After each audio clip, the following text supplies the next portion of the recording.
Барлықтарыңызға сәлем. Бүгін сіздерге Каспий магазинде жұмыс істеу үшін қалай ИП ашу керектігі жайында айтатын боламын. Ең алдымен Каспий приложениясына кіреміз. Госуслуги, штраф и налоги деген бөлім таңдаймыз. Зарегистрировать ИП дегенді басамыз. Зарегистрировать ИП қайтадан. Онда өзіңіздің ИП-ныздің данныйын енгізесіз. Яғни название вашего ИП бұл жерде өзіңіздің есіміңізді немесе тегіңіз жазсаңыз болады. Адрес деятельности деп тұр, город или область, налоговый орган таңдайсыз, улица, микрорайон, дом, квартира номерін жазып, продолжить батырмасын басасыз. Осы жерде тексеруден өтесіздер.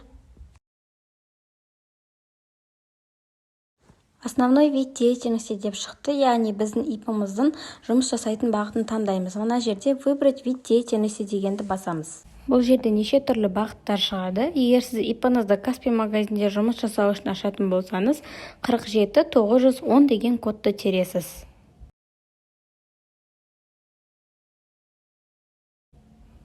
Мінекей, розничная торговля путем заказа товаров по почте или через сеть и интернет. Осы бағытты таңдаймыз.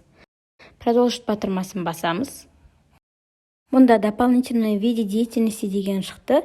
Мұнда продажаға қатысты қосымша бағыттарды қоссаңыз да болады, қоспасаңыз да болады. Продолжить батырмасын басамыз. Дәл осы жерде налоговый режим деген шығады. Егер сіз ИП-ны ең алғашқы жылы ашып жатқан болсаңыз, упрощенная декларация дегенді таңдауға кеңес беремін. Продолжить батырмасын басамыз. Осы жерде сіздер начать кнопкасын басып, фото верификациядан өтесіздер. Барлығы жақсы дұрыс өтілгеннен кейін ИП-ларыңыз ашылатын болады. ИП ашылғаннан кейін сол данныйларды пайдаланып Каспий Pay'да Каспий магазин ашамыз. Бірақ ол келесі видеода көрсетіледі. Айтылған ақпараттар ұнаған болса, мен YouTube каналыма тіркеліп, лайк басып, комментарий жазуды ұмытпаңыздар. Алда тағы да осындай пайдалы ақпараттармен бөлісіп отырамын.